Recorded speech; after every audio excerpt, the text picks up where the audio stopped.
Good morning दोस्तों, स्वागत है एक बार फिर से आप सभी का। और आज की इस वीडियो में दोस्तों हम बात करेंगे उत्तराखंड लोक सेवा आयोग के द्वारा यानी कि यूकेपीएससी के द्वारा एक लेटेस्ट वैकेंसी आ रखी है। ठीक है, तो आप देख सकते हैं दोस्तों, विज्ञापन प्रकाशन की तिथि है 9 अगस्त को, यानी कि आज ही के दिन है। ठीक है, और ऑनलाइन फॉर्म भरने की अंतिम तिथि कब है?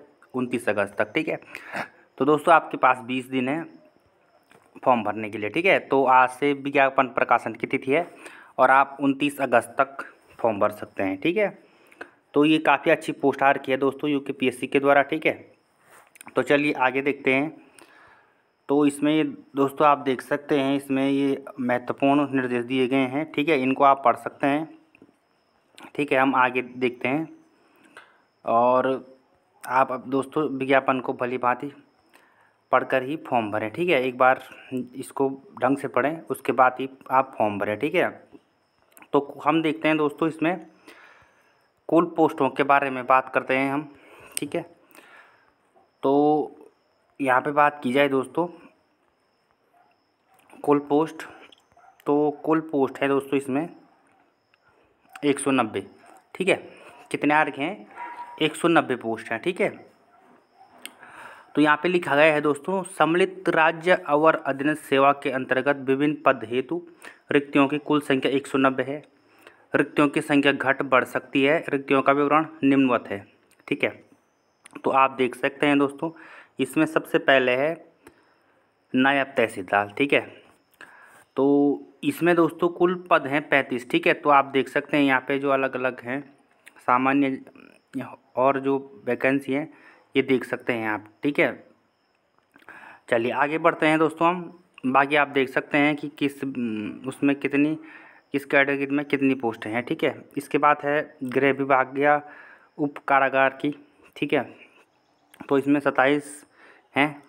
ठीक है, तो आप देख सकते हैं और पद भी दोस्तों कुल 190 पद हैं इसमें। ठीक है, चलिए आप देख सकते हैं इसमें कितने पद आ रखे हैं। ठीक है, चलिए देखिए दोस्तों। ठीक है, चलिए तो सबसे पहले हम बात कर लेते हैं दोस्तों, जो सबसे मैं पहला पद आ रखा था नायब तहसीलदार का। ठीक है, इसमें कुल पद कितने हैं? 35 है।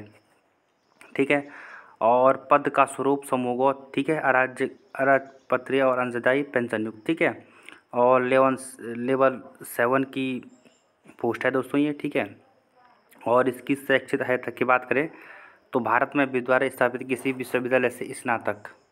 ठीक है, उपाध्याय सरकार द्वारा उसके समक्ष मान्यता प्राप्त कोई शैक्षिक अर्हता, यानी कि आपके पास दोस्तों स्नातक की डिग्री होनी चाहिए इस फॉर्म भरने के लिए। ठीक है, और इसके अलावा दोस्तों आपके पास राष्ट्रीय कैडेट कोर बी का प्रमाण पत्र भी हो सकता है, और प्रादेशिक सेना में कम से कम 2 वर्ष की अवधि तक सेवा की हो। ठीक है, ये अधिमानी अर्हता है, लेकिन मुख्य तौर पे इसमें दोस्तों स्नातक की डिग्री आपके पास होनी चाहिए। ठीक है, इसके बाद है उप कारापाल। ठीक है, तो इसमें कितने पोस्ट हैं दोस्तों? 27 पोस्ट है। ठीक है, और लेवल 6 की पोस्ट है ये। और इसमें क्या है कि भारत में द्वारा स्थापित किसी विश्वविद्यालय से स्नातक की इसमें भी आपके पास डिग्री होनी चाहिए। ठीक है, और इसके साथ साथ दोस्तों आपके पास देवनागरी हिंदी में लिपि में हिंदी का कार्यालयीय ज्ञान होना चाहिए। ठीक है, तो ये आप देख सकते हैं यहाँ पे। ठीक है, चलिए आगे देखते हैं। चलिए, और ये उसके बाद है पूर्ति निरीक्षक। इसके हैं दोस्तों 28 पद। ठीक है, लेवल 6 की पोस्ट है ये।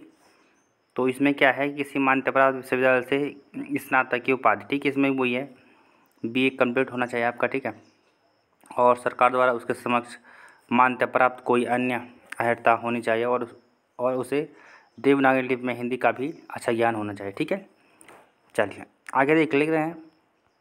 अगला है विपणन निरीक्षक। ठीक है दोस्तों, तो इसमें कुल पोस्ट कितने हैं? 50 पोस्ट हैं इसमें कुल। ठीक है, और लेवल 6 की पोस्ट है ये।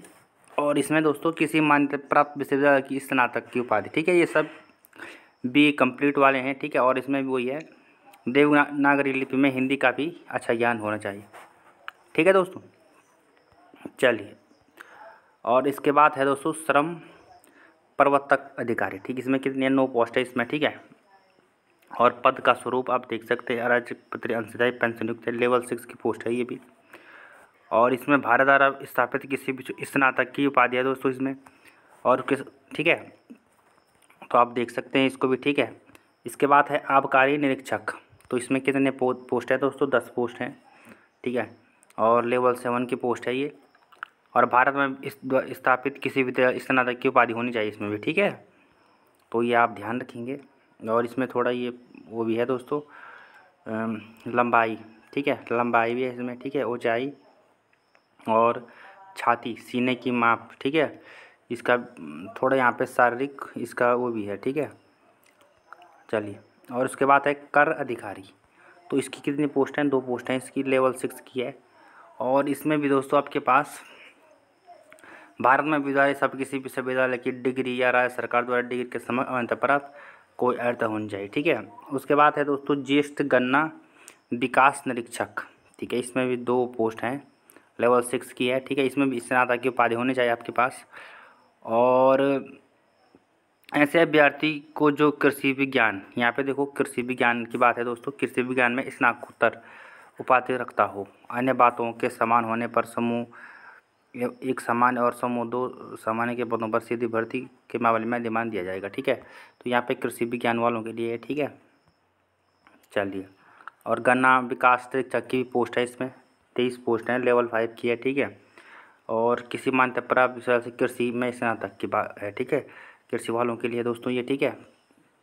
चलिए, तो कुछ फॉर्म तो दोस्तों बीए वालों के लिए भी हैं इसमें, ठीक है, कुछ कृषि वालों के लिए भी, ठीक है। यहाँ पे देखिए खंड सारी निरीक्षक की 4 पोस्ट हैं, लेवल 5 की है, ठीक है। इसमें क्या है कि किसी मान्यता प्राप्त स्नातक है इसमें, ठीक है। और देवनागरी लिपि में हिंदी का कार्य ज्ञान होना चाहिए, ठीक है, ये भी है इसमें, ठीक है। चलिए, अब आयु की बात करें दोस्तों, तो यहाँ पे 21 वर्ष आपकी होनी चाहिए और 42 वर्ष तक, ठीक है। चलिए, और बाकी आप देख सकते हैं यहाँ पे दोस्तों, ठीक है, कि इसमें और क्या क्या है, अधिकतम आयु सीमा, ये सब आप पढ़ सकते हैं, ठीक है। चलिए, अब हम बात कर लेते हैं दोस्तों कि फ़ीस कितनी है इसकी, ठीक है। तो हम फीस की बात करें दोस्तों, यहाँ पे आप देख सकते हैं कि फॉर्म को कैसे भरना है, ठीक है। आवेदन शुल्क की अब बात कर लेते हैं। तो यहाँ पे देखिए दोस्तों, ये शुल्क किसके लिए कितना है, ठीक है। तो यहाँ पे अनारक्षित की बात करें दोस्तों, तो आवेदन शुल्क 176 है, ठीक है। और आर्थिक रूप से कमज़ोर वर्ग वालों के लिए कितना है? 176 है, ठीक है। उत्तराखंड अन्य पिछड़ा वर्ग के लिए 176 है। और जो SC वाले हैं दोस्तों उनके लिए 86.55 रुपये है, ठीक है। और अनुसूचित जनजाति यानी ST वालों के लिए कितनी है? 86 है। पूर्व सैनिक अभ्यर्थियों के लिए 176 है। और दोस्तों उत्तराखंड राज्य में संचालित स्वैच्छिक राजकीय गृहों में निर्वासित अनाथ बच्चों के लिए दोस्तों कोई शुल्क नहीं रखी गई है, ठीक है। और जो हमारे भाई लोग हैं दिव्यांग, उत्तराखंड सारे दिव्यांग, इनके लिए दोस्तों 26 रुपये फ़ीस है, ठीक है। तो आप देख सकते हैं, आपने फ़ीस का भी देख लिया है, ठीक है। इसके बाद दोस्तों आप इसको पढ़ सकते हैं, बहुत बड़ा नोटिफिकेशन है ये, ठीक है। तो हमने मेन देखना था दोस्तों इसमें किस विभाग में कितनी पोस्ट हैं, ठीक है। तो हम बात करें दोस्तों, जैसे हमने आपको बता भी दिया है पहले भी किस में कितनी पोस्ट हैं, ठीक है। तो टोटल 190 पोस्ट आ रखे हैं दोस्तों ये। तो इसमें 2 पेपर होने हैं दोस्तों, ठीक है। एक तो होना है प्री और एक होना है मेंस, ठीक है। चलिए,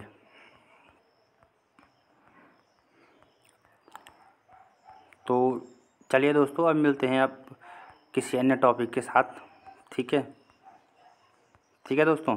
तो हमने आपको बता दिया था इसमें कि टोटल 190 पोस्ट हैं, ठीक है।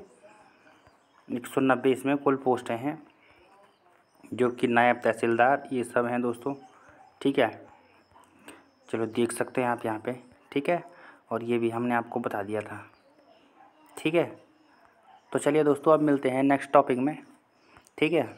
और इस फॉर्म को आप 29 अगस्त तक 20 दिन के अंदर इसको फॉर्म को आप भर लीजिए, ठीक है। महत्वपूर्ण है। ठीक है, तो चलिए दोस्तों, आज की इस वीडियो में इतना ही। तब तक के लिए धन्यवाद।